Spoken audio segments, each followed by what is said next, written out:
भगवान बचाएगा। एक समय की बात है, किसी गांव में एक साधु रहता था। वह भगवान का बहुत बड़ा भक्त था और निरंतर एक पेड़ के नीचे बैठकर तपस्या किया करता था। उसका भगवान पर अटूट विश्वास था और गांव वाले भी उसकी इज्जत करते थे।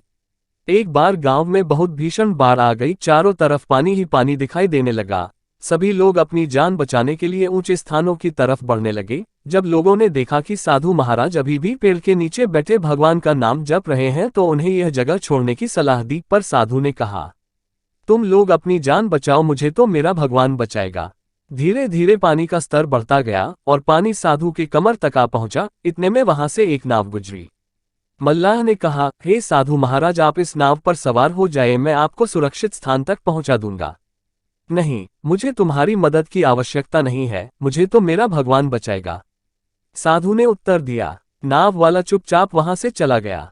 कुछ देर बाद बाढ़ और प्रचंड हो गई। साधु ने पेड़ पर चढ़ना उचित समझा और वहां बैठकर ईश्वर को याद करने लगा। तभी अचानक उन्हें गड़गड़ाहट की आवाज सुनाई दी। एक हेलीकॉप्टर उनकी मदद के लिए आ पहुंचा। बचाव दल ने एक रस्सी लटकाई और साधु को उसे जोर से पकड़ने का आग्रह किया।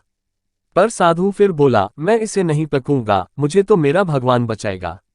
उनकी हट के आगे बचाव दल भी उन्हें लिए बगैर वहां से चला गया। कुछ ही देर में पेड़ बाढ़ की धारा में बह गया और साधु की मृत्यु हो गई।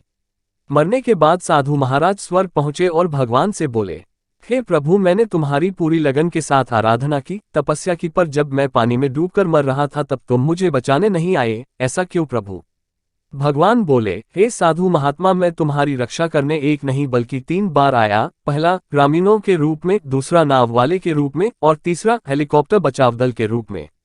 किंतु तुम मेरे इन अवसरों को पहचान नहीं पाए।